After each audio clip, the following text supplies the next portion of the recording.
Hey, welcome back to our Sunday afternoon Bible study. And of course, today we're celebrating the resurrection of Jesus Christ. This is an unusual year because it actually falls within the week of Passover, which is correct. Jesus is our Passover. And many years it's divorced. They take it, the resurrection, divorce it from Passover week. It's part of Passover week. So happy resurrection to all of us. Now let's get to our Bible study. Has to do with refugees, immigrants, legal versus illegal status. I want to teach on this for a reason. Many conservative Christians oppose illegal immigration, and many Christians support it because of their compassionate heart that they have for people. But the Bible has something to say about this, interestingly. And it's that I want to bring out. I'm not doing this so that you'll understand my position. You may still disagree with it at the end. I'm doing this so you understand I have a position and I believe it's biblically based. That's what it's all about. Anyways, recently I saw an advertisement. It actually was a couple of years ago, but I saw it replayed recently. It was first aired a couple of years ago by a group called He Gets Us. And it's a very popular group funded by conservative Christians. I believe one of the chief contributors are the owners of Hobby Lobby. I think that's correct. And the ad begins by showing in black and white, not in color, still photos of men and women and children, sometimes in long lines, and they're crossing rivers and they're going over mountains. And they're immigrating apparently from Central America, South America, across our southern border into America. The families consist of a father, a mother, and a son, the one that they show you. If that sounds familiar, it should, because that would be Joseph, Mary, and Jesus, if you will, in the analogy. And the family is supposedly fleeing persecution in their country.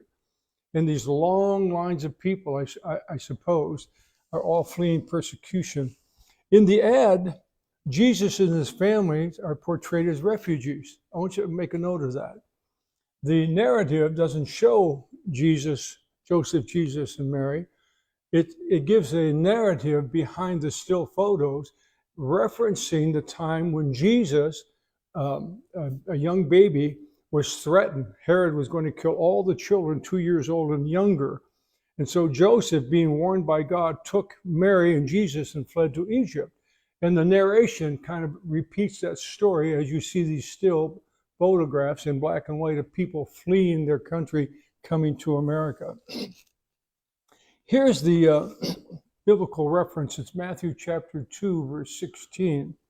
Then Herod, when he saw that he was mocked of the wise men, was exceeding wroth, angry, and sent forth and slew all the children that were in Bethlehem and in all the coast thereof, from 2 years old and under, according to the time which he had diligently inquired of the wise men.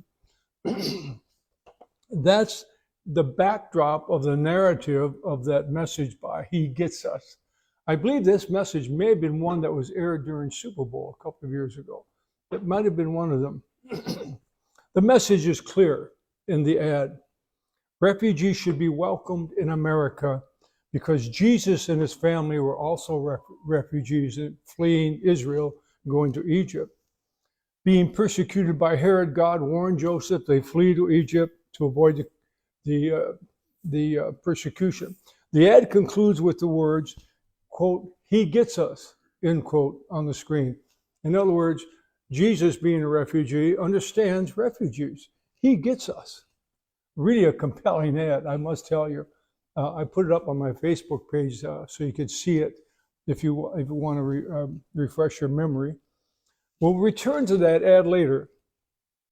I'm going to make some important observations about that ad at the end of our Bible study today, so stay tuned. Now, the question is the ad correct? That's the first question. Let me go back here. I want to put this in. We will return to the ad later. Importantly, the ad artfully avoids the question of whether the immigrants were crossing the border legally or illegally. That's never mentioned in the ad. That's never questioned in the ad. It just shows people streaming apparently toward our southern border. So the question, is the ad correct? Do the scriptures teach us that America should welcome refugees fleeing their country? That's the question. And the answer, and bear with me now, the answer is yes and no. There's no clear-cut answer at first blush. That's why we're having a Bible study. Let me read something to you. This is a passage of Scripture in Matthew 25, verses 33 through 40. And here we see the compassionate side toward refugees. It reads, and he set the sheep on his right hand and the goats on the left. Then shall the king say unto them on his right hand, come, you blessed of my Father, inherit the kingdom prepared for you from the foundation of the world. For I was hungry, and you fed me. I was thirsty, and you gave me to drink. I was a stranger, and you took me in. Naked, and you clothed me. Sick, you visited me. I was in prison, you came unto me. Then shall the righteous answer him, saying, Lord, when did we see you hungry and feed you, or thirsty and give you to drink? When did we see you as a stranger and take you in, or naked and clothe you? Or when did we see you sick or in prison and come unto you? And the king shall answer and say unto them, truly I say unto you, inasmuch as you have done it unto the least of these my brethren, you've done it unto me, quote, end quote. That passage, I've seen it pop up a couple of times on Facebook posts to support the notion, the belief that Christians should, indeed all people, should be compassionate and feed and clothe and help those who are less fortunate. And I think that's a biblical statement that deserves our attention, and we should obey it. We should be attentive to the poor and needy. There's no question about it. However, this passage now, it doesn't mention immigrants specifically, although it mentions strangers. I believe, though, the passage is clear. We should be compassionate. Now, moving on, I want to present what I believe is a broader and fair biblical view regarding legal and illegal immigration. This is going to be important. First, I want to remind us, as I just read, the scriptures are clear. We are to treat people with respect and dignity. There's no question about it. In the final analysis, we're all made in the image and likeness of God, all of us. We are to love and respect people regardless of their legal status in our country. We are to respect them. Second, the scriptures do support refugees. Now, don't get ahead of me. Some of you are going to try to figure out where I'm going. Trust me, just stay tuned, take notes. The scriptures support refugees. Israel was given instructions regarding those, quote, from another country, end quote. That we'll see in the book of Leviticus, chapter 19, beginning in verse 33. And if a man from another country is living in your land with you, do not make life hard for him. Let him be to you as one of your countrymen, and have love for him as for yourself. For you were living in a strange land, in the land of Egypt. I am the Lord your God. So God is reminding Israel to take care of the stranger. Why? They were once strangers in Egypt for hundreds of years. They know what it's like to be in a strange land and treated harshly by government. Anyway, let me get my notes up here. The Hebrew term for stranger, G-E-R, ger, refers to a foreigner residing, pay attention, temporarily in the land. A foreigner residing temporarily in the land. That's what a stranger would have been considered. Or permanently among the Israelites. The Mosaic Law provided specific guidelines on how these individuals were to be treated. The stranger was to be treated justly and compassionately.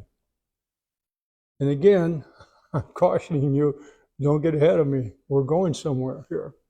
Let me read to you in Exodus 22, verse 21. Thou shalt neither vex a stranger, a refugee if you will, nor oppress him, for you were strangers in the land of Egypt. Now, pay attention. It continues, the laws of Israel applied to the stranger or immigrant. Exodus 22:21. The laws of Israel applied to the immigrant. That's important for you to note. Leviticus 24.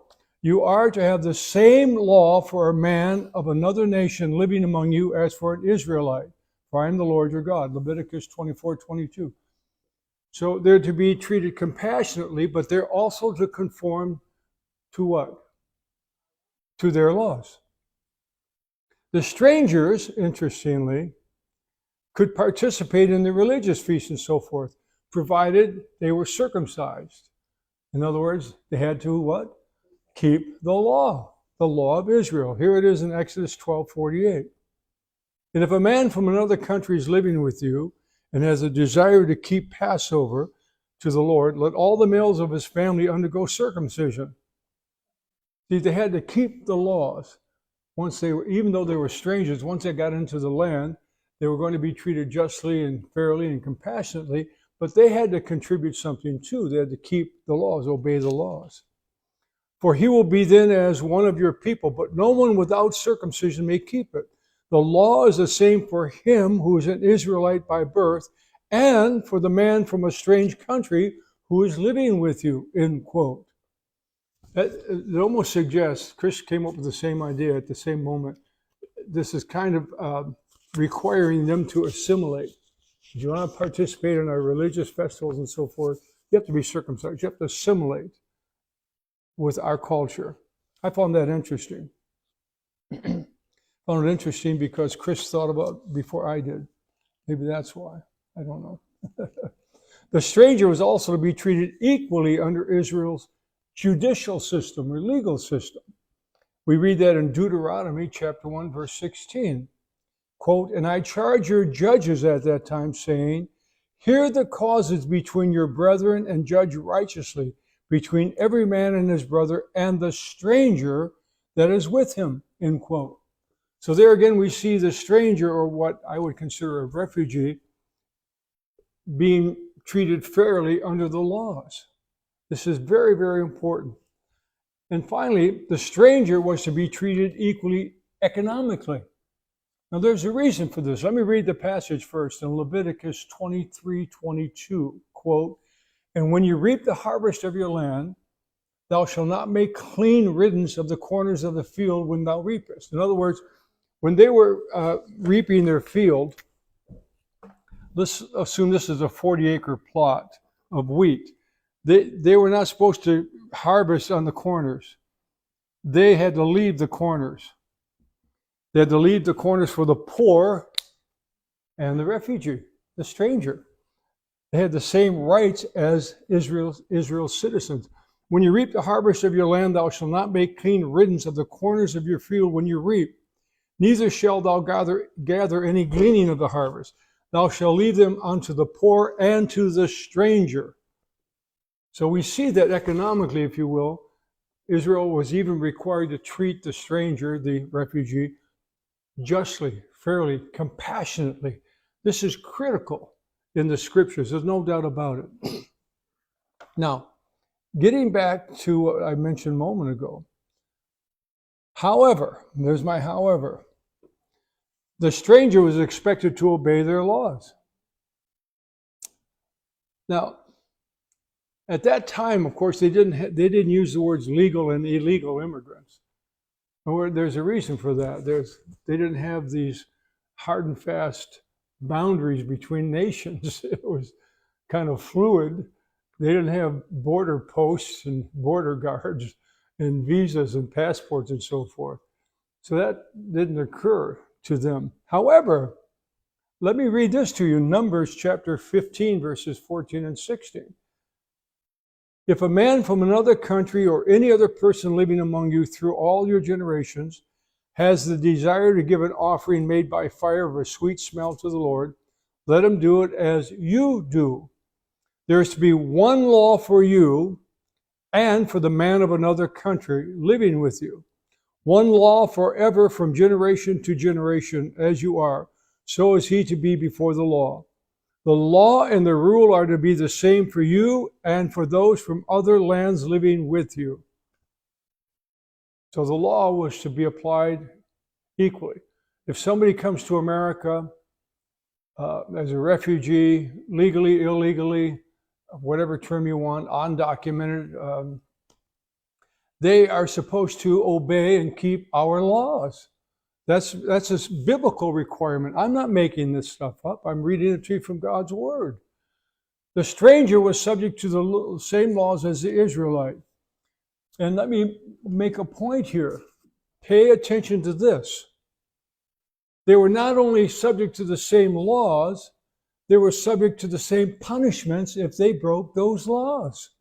This is what goes on spoken in the discussion or debate about whether or not people that are here illegally or undocumented, however you want it, describe it, how they should be treated.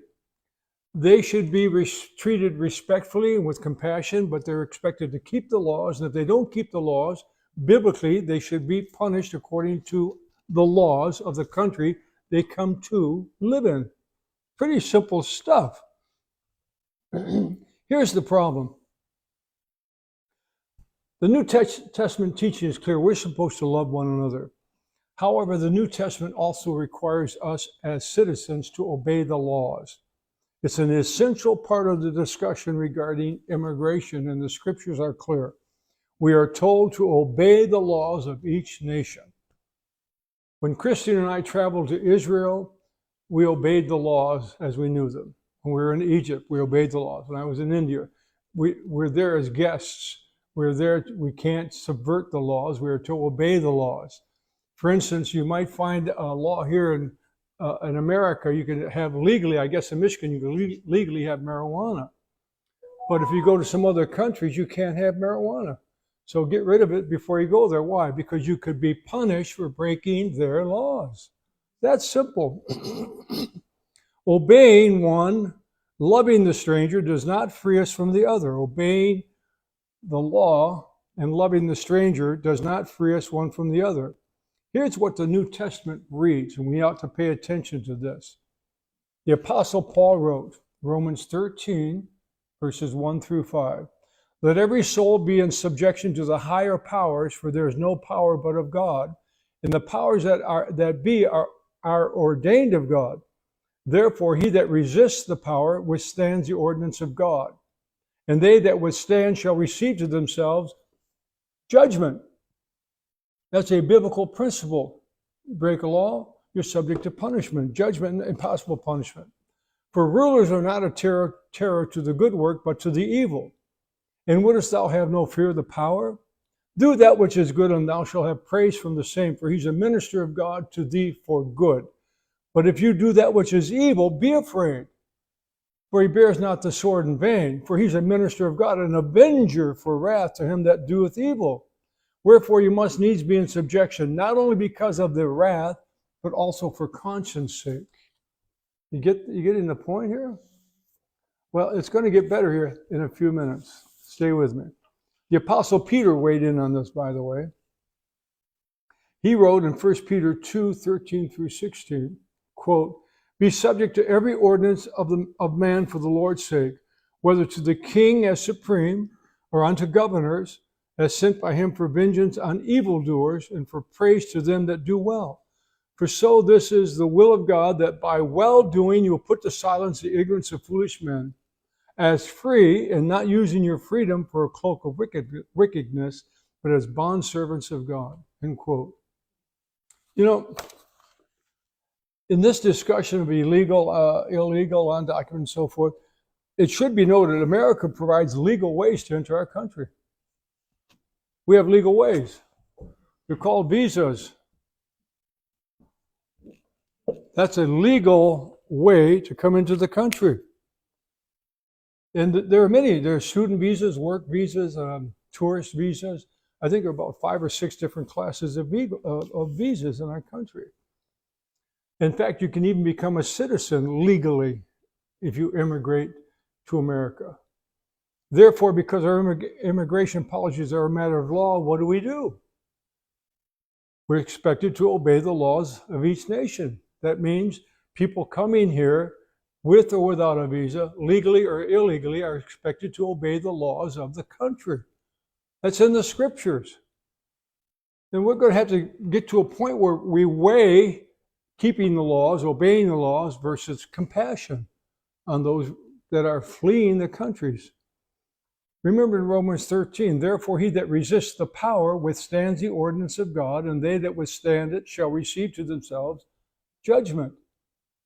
So it's appropriate if you violate our laws and come into our country illegally, you're subject, biblically it tells me, you're subject to judgment. Stay focused. We're not done yet. So don't get ahead of me. Remember, despite a person's legal status, legally here or illegally here, Christians are supposed to be compassionate and caring for them.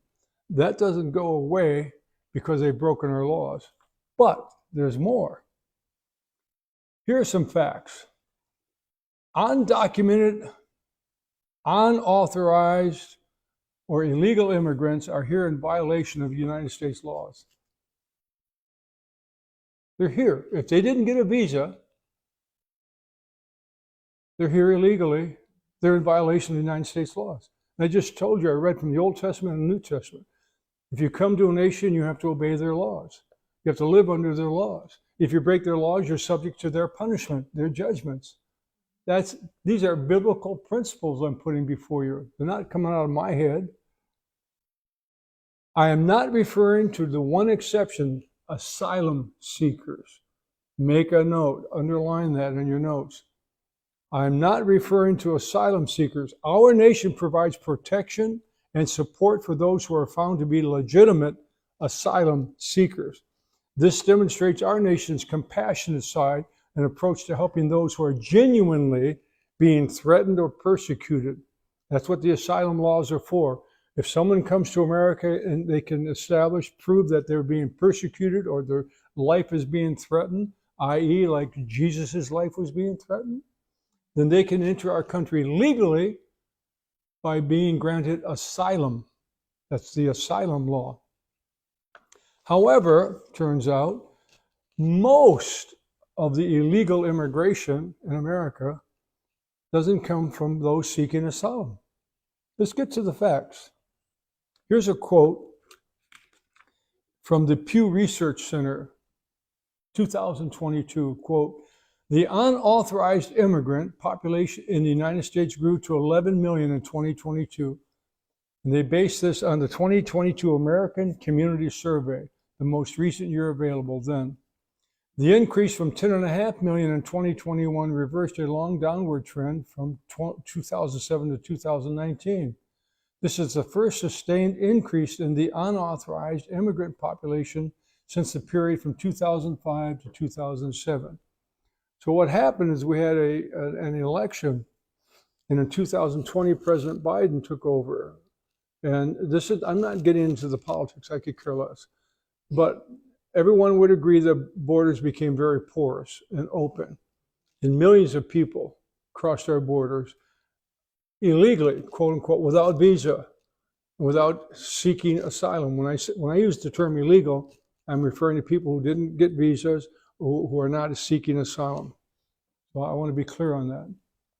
Under U.S. law, pay attention, most migrants coming here without permission must be expelled. That's the law of the land.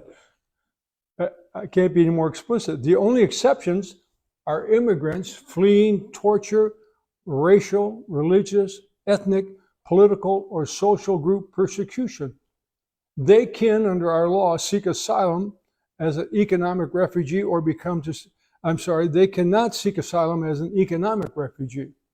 They can only seek it under asylum because they're being persecuted. They cannot seek asylum for economic reasons. They can't seek asylum because they want a better life. So here's the conundrum for us Christians. How do we enforce our laws, remain a nation of laws, and still be compassionate to those coming to our shores, crossing our borders? That's where we are as Christians. We're kind of caught in this. Well, there are some solutions. Just as an aside, imagine with me for a moment how many people from all over the world would come to America if the door was left open. Imagine. Do you think for a moment our hospitals would be overwhelmed?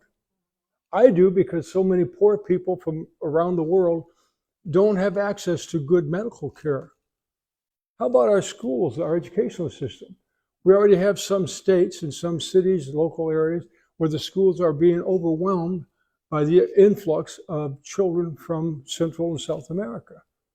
And I want those kids to have a good education, have medical care. I want, Christine and I and our family lived in California for 19 years. We were only an hour or so from San Diego, the border of Tijuana. And we crossed into Mexico many times. And I told Chris and many of the people we worked with, who, by the way, Hispanic, I told them if I lived in Mexico, I would crawl through a sewer to get to America, because that's what America represented to me, this new life, new schools, healthcare, and so forth. But if we just had open doors, it would overwhelm the system. Here's a fact. This is interesting. Between October 2019 and June 2024, 11 million people attempted to cross our borders illegally. Between that same time, October 2019, June of 2024, more than 585,000 border encounters included children. So over 500,000 of these people coming across were children. Now, but listen, the majority of these child encounters, 96.2%, were with unaccompanied children. Would somebody try to explain to me how it is that we have a policy of open borders that encourages children to come across our border unaccompanied? How that's compassionate? If we create an environment that separates families, breaks them down, breaks them up, and risks these children to sex trafficking, child labor, how is that compassionate? If we enforce the law, those children would not come across unaccompanied. Listen to this. Roughly 22,000 or 3.8% made up accompanied children. Only 22,000 made up accompanied children. 585,000. Listen to this. Meanwhile, the lawful immigrant population grew steadily from 24.1 million in 2000 to 36.9 million in 2022. The growth was divided by a rapid increase in the number of naturalized citizens from 10.7 million to 23.4 million. Now, continuing, more than 2.8 million migrants have had encounters with authorities so far this fiscal year, compared to more than 2.7 million migrants in 2022.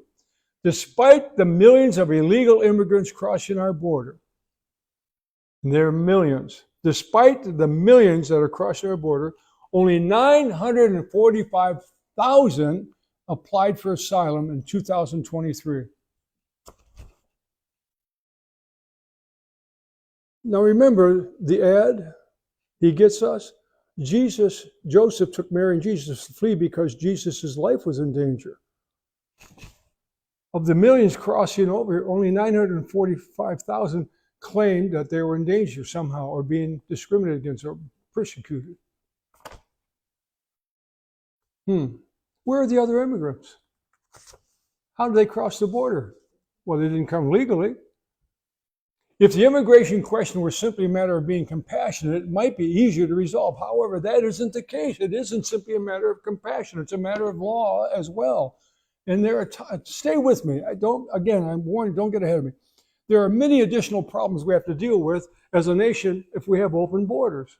Here, number one, look at this. Illegal drugs. Flooding across our borders. Flooding. If you look at fiscal year 2020, there were 4,800 pounds of fentanyl that were seized. 2021, it went up to 11,200 pounds. And by the way, 2020 is when the presidential offices change and the border. And I don't care. I'm not here to blame President Biden. I'm not trying to be political. I'm trying to make a historical, factual statement. The borders became more porous when President Trump left office. 2020. 2021, 11,200 pounds. 2022, 14,700 pounds. 2023, 27,000 pounds of fentanyl was seized. Hundreds of thousands of people, citizens of America, have died because of use of fentanyl. How can we have an open border to allow all the people in and not allow all the drugs in? They're going to get through.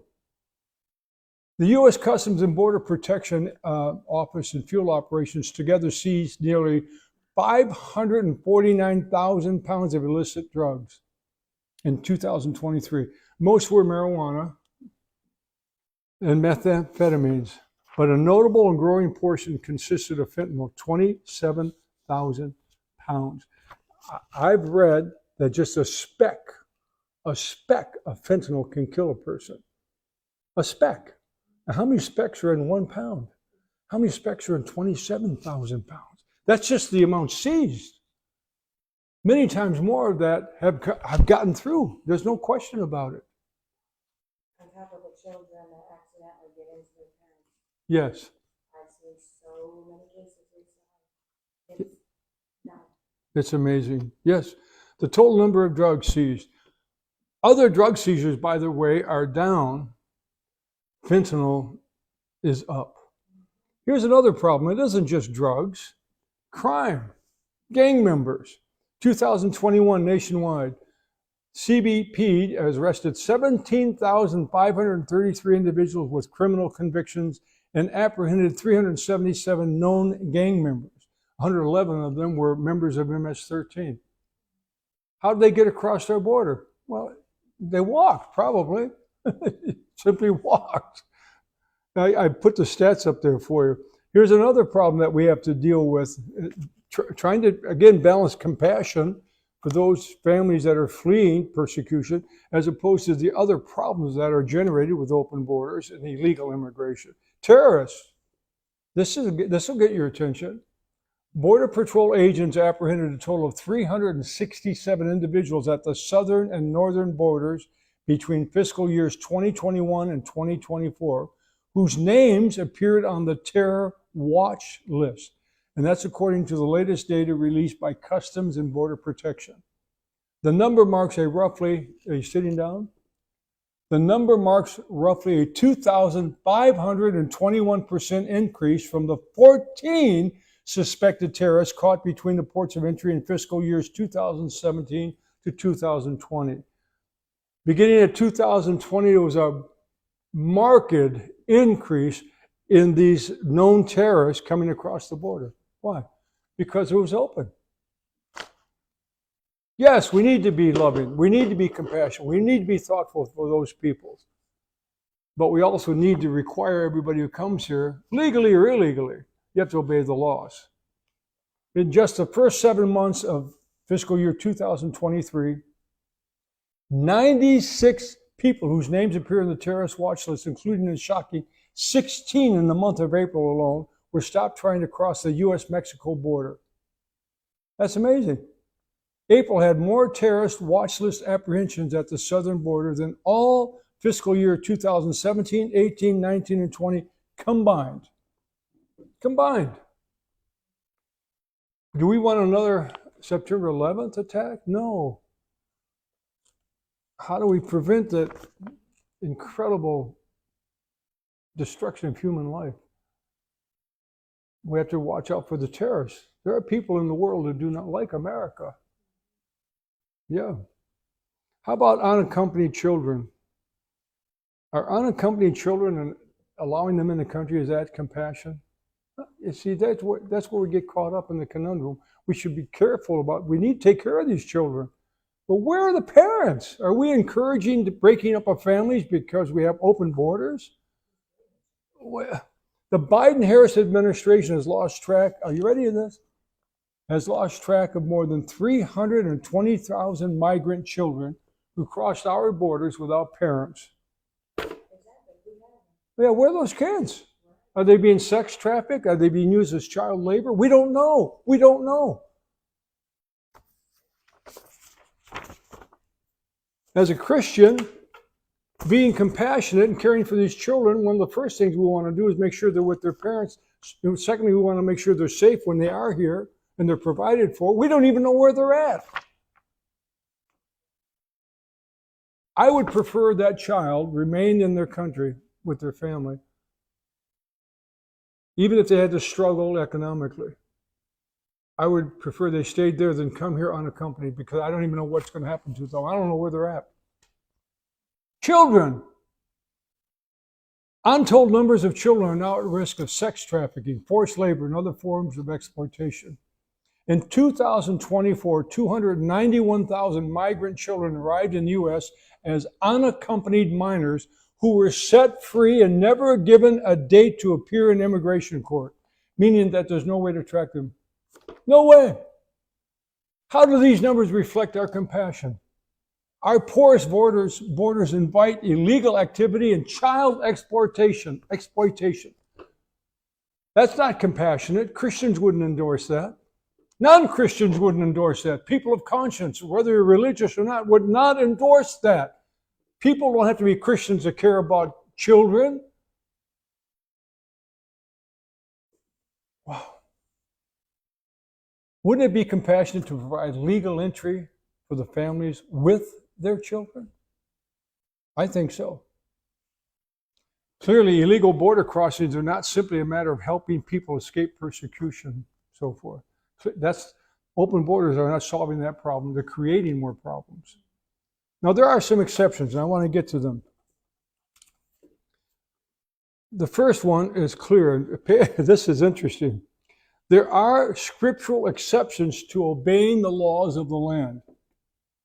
There are some exceptions. 1 Peter chapter 2. First of all, we read, again, chapter 2, verse 13 through 15. Keep all the laws of men because of the Lord. So we're told there, I mentioned earlier, keep all the laws. So here we learn that believers are to obey the laws of the men and those of the king. However, there were exceptions. One could break the law if it was done to preserve or save a life. Stop. In America, you don't have to break the law if your life is in jeopardy. It's called asylum. Isn't that wonderful? That's a real act of compassion. And this is biblical. You could break the law if it was done to preserve or save a life. In the following passage, we read about the midwives, fearing God, quote unquote, chose to disobey the law to save lives. Let me set the picture. Pharaoh, the Egyptians began to believe that the Jewish population were just popping out too many children. They thought the solution is to kill the male babies when they were born. Well, one of the male babies born during this time, his name is Moses. And you might remember Moses is the man God used to create and, create Israel, if you will, and give it its laws and so forth. And Moses was his little baby, and he was supposed to be killed by the midwives. Let me read this to you. The king of Egypt spoke to the Hebrew midwives, of which the name of one was Shiphrah, and the name of the other was Puah. Can you imagine that? Sending a love letter to Puah? And he said, why, when you do the office of a midwife to the Hebrew women and see them upon the stools, if it's a son, then you shall kill him. If it's a daughter, she shall live. But the midwives feared God and did not as the king of Egypt commanded them, but saved the men and children alive. And the king of Egypt called for the midwives and said unto them, why have you done this thing and have saved the men's children alive? And the midwives said unto Pharaoh, because the Hebrew women are not as the Egyptian women, for they are lively and are delivered ere the midwives, in other words, without midwives. Therefore God dealt well with the midwives, and the people multiplied and waxed very mighty. And it came to pass, because the midwives feared God, that he made them houses. And Pharaoh charged all the people, saying, every son that is born you shall cast into the river, and every daughter you shall save alive. The midwives were rewarded for two things. One, they saved the lives of those Hebrew male children. And two, they lied to Pharaoh. God let them off the hook. You can lie, you can be deceptive if you're saving human life. Think about World War II and the people that were saved because Christians or men and women of conscience hid Jews and gypsies and homosexuals from the onslaught of the Nazi regime. They were killing these people for no other reason than they fit some category that they decided was unfit to survive, to live.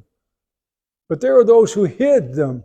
They broke the law to save the lives, and they are to be commended. That's the exception. Look at this. There's another example. This was really a wonderful one. Let me again set the stage. Israel's been in the wilderness about 40 years or so, and now it's time under the leadership of Joshua to go in and take the land of Canaan. And before they do that, they decide to send out 12 spies. Go into the land, look out to see how well fortified their cities are, how strong their armies are, what kind of weapons they use, and see what kind of land it is, the lay of the land. Of course, we know that they go, and here's the story. We pick it up in Joshua chapter 2, verses 1 through 6. And Joshua, the son of Nun, sent out of Shittim 2 men as spies, secretly saying, "Go view the land and Jericho." And they went and came into the house of a harlot whose name was Rahab. Now, Rahab may get a bum deal here. Rahab is considered a harlot, but the translation may allow that she was an innkeeper rather than a harlot. I'm just throwing it out there. And it was told the king of Jericho, saying, "Behold, there came men in hither tonight of the children of Israel to search out the land." And the king of Jericho said unto Rahab, saying, "Bring forth the men that are come to thee, that are entered into thy house, for they've come to search out all the land." And the woman took the 2 men and hid them. And she said, "Yea, the men came unto me, but I know not whence they were. And it came to pass about the time of the shutting of the gate, when it was dark, that the men went out. Whither the men went, I don't know.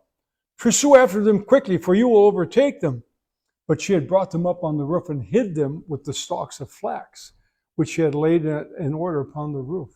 End quote. Well, there's Rahab breaking the law of the king and lying about it. But you know what? Rahab is actually revered in the scriptures, Hebrews 11:31. It reads, "By faith Rahab the harlot did not perish along with those who were disobedient after she had welcomed the spies in peace," Hebrews 11:31. Why is she an example of faith? Because despite the possible penalty of death itself, by breaking the law and lying to the government, if you will, she was willing to hazard her life to save 2 innocent lives. That's the exception. And that's why I think America has asylum laws, and why we should have asylum laws, and we should implement those laws. We should encourage people to flee to America who are genuinely in fear of their lives, being persecuted. Again, in James chapter 2, verse 25, she's praised for providing safety for the spies. Quote, "In the same way was not Herod the harlot also justified by works when she received the messengers and sent them out by another way?" End quote. Boy, Rahab gets quite a notoriety here in the New Testament for her deeds, if you will. So this teaches us Christians can obey if it results in saving people from persecution or death at the hands of an ungodly government. However, disobedience isn't necessary for those seeking to enter legally. If you're seeking to enter America legally, you're not being illegal, you're not breaking our laws. This is the basis of our asylum laws. Now, there's one more passage of Scripture we would do well to consider. I recall an interview with Billy Graham years ago. And at one point, the interviewer asked Dr. Graham, quote, "Would you be," and I'm doing this quote from memory, so it might not be exactly verbatim. Just be generous with me here. "Would you be as successful today if you were not born in America?" That's a good question. So say if you were born in South America, Central America, you would not be as successful. So maybe you would, come here and immigrate. Here's Dr. Graham's answer. "I am what I am by the grace of God," quote unquote. Now, you know what he bases that on? He understood that God determines where we will be born. But pay attention to this, folks, before you get your shirt in a knot. Don't set your hair on fire yet. Give me a few more minutes and I'll help you. Trust me. Read this scripture, Acts 17, 26, 27. This is the New International Version. Quote, "From one man he made every nation of men." He's talking about Adam. "And God made every nation of men that they should inhabit the whole earth, and he determined the times and set for them, and the exact places where they should live." quote unquote. Here it is, Christian Standard Bible. From one man he has made every nationality to live over the whole earth and has determined their appointed times and the boundaries of where they live. He did this so that they might seek God and perhaps they might reach out and find him, though he's not far from each one of us. Here's the Lord himself gives everyone life and breath and everything else. From one man he made all nations that they should inhabit the whole earth, and he marked out their appointed times in history and the boundaries of the lands. God did this so they would seek him and perhaps reach out for him and find him, though he's not far from any one of us. Why does God place this in our respective countries? Well, it's right there. Quote, God did this so that they would seek him and perhaps reach out for him and find him. We all know that sometimes adversity, poverty,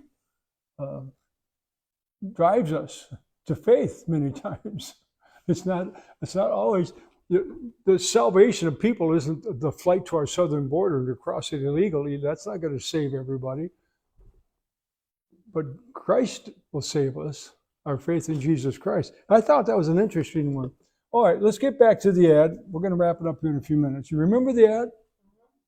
Black and white still showing people streaming through over the land through rivers and mountains and hills.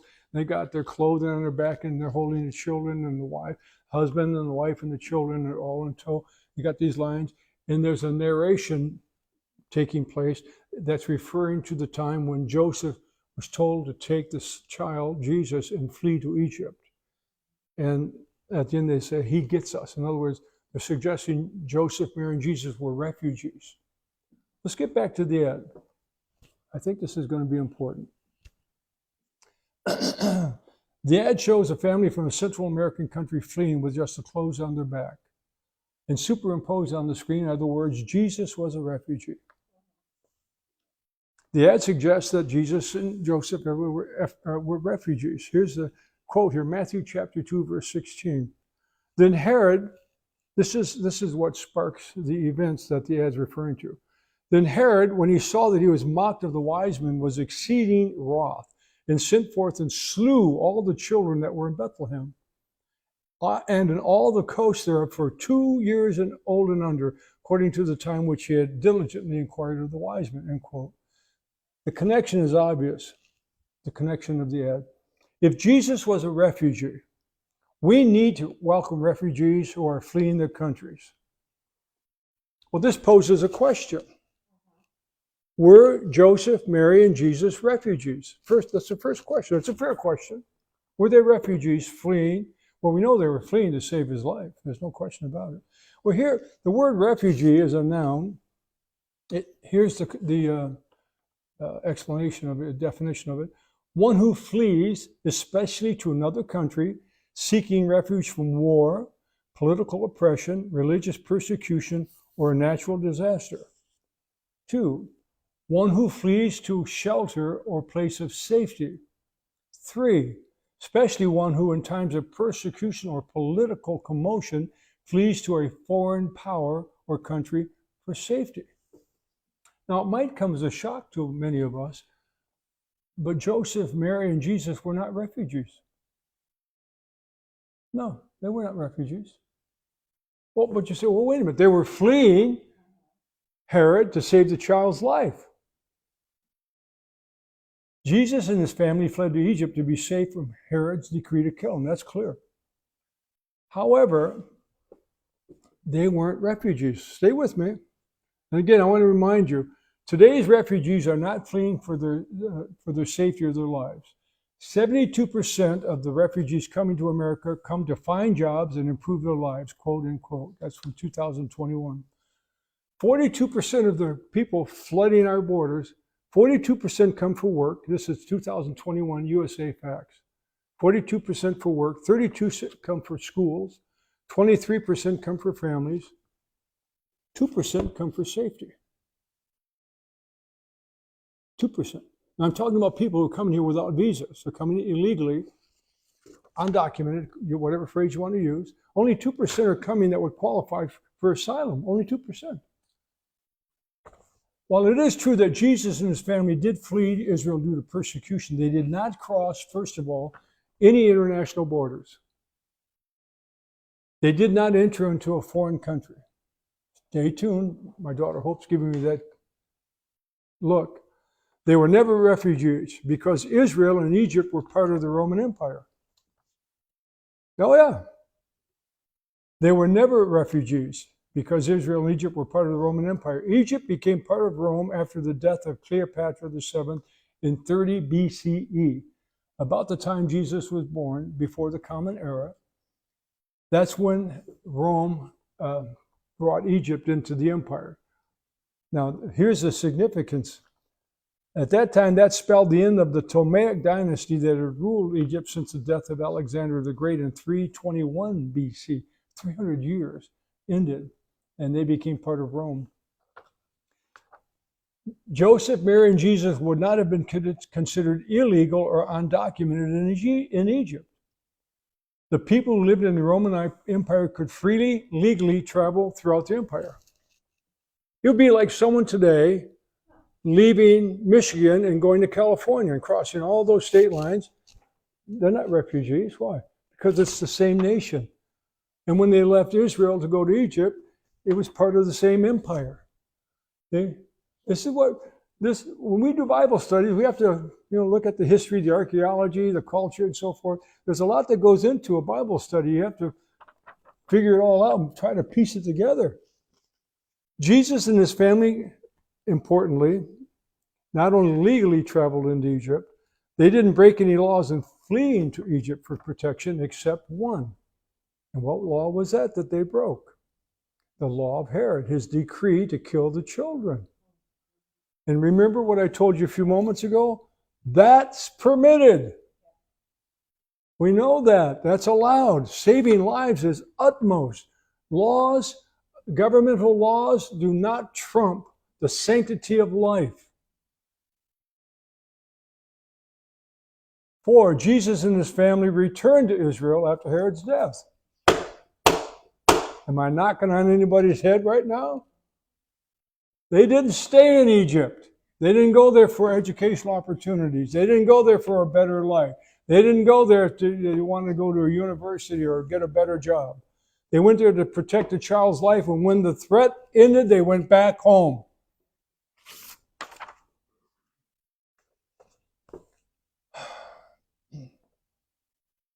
Summation. The biblical perspective on refugees requires compassion from us. There's no doubt about it. But it also requires that they obey the laws of the country they're fleeing to, in this case, America. The United States has laws in place to provide for genuine refugees seeking asylum. We also have laws that regulate lawful immigration. We have work visas, student visas, and so forth. And believe me when I say this, Americans are compassionate. We spend billions all over the world, hundreds of billions of dollars. I don't know if any other nation compares to what we do in caring for people of the world. We're generous in caring people. However, we cannot remain a compassionate nation or a nation at all if we choose to live apart from laws. And that includes those who want to come to America, requiring them to obey our laws. We are a nation of laws. And because we're a nation of laws, we have a nation that people desire to come to it, to flee other nations, not like America. So what do we do as Christians? We care for them, legal or illegal, but we insist they obey the laws. And if it comes to the point where they have to go back home, they should go back home. Should we seal the border? Yes, make people come through legally. Why? Well, if nothing else, we'll save hundreds of thousands of unaccompanied children's lives, perhaps. How's that for a thought? I could go on and on. I don't want to. Yes. Is there any country that you can just walk into undocumented? Oh, I'm not sure the answer. I don't think there are many, if any at all. Hope is asking, are there any nations that allow anyone to walk across the border and come in illegally? Allow that? I don't know that there are. That's a very good question. Yeah, I don't know that there are. Anyhow, yes, Chris. If you don't have borders, you don't have a country. Well, yeah, if you don't have borders, you don't have a nation. They wouldn't have a place to flee to. It's interesting. Look, I was raised poor. I don't want to get on a big story about this. I was raised poor. Parkside Projects, wonderful place to grow up, by the way. But we were poor. That's the way it was. So I understand a little bit about poverty. I understand about struggling to get education and healthcare. I understand some of these issues. I really do. But I also understand we're a nation of laws. We cannot simply open our borders because that's not compassionate. That drugs, terrorists, criminals, unaccompanied children, all these problems become created or exacerbated because of a lax border security. So I want America to be the light on that hill for people who really need to flee. People are being persecuted, threatened. I want that light on the hill to welcome them with open arms, because that's the way it should be. Anyway, God bless you for tuning in. If you enjoyed this, all I ask you to do, share it. Perhaps it'll touch somebody's life. I hope it does. I pray it does. God bless you and thank you.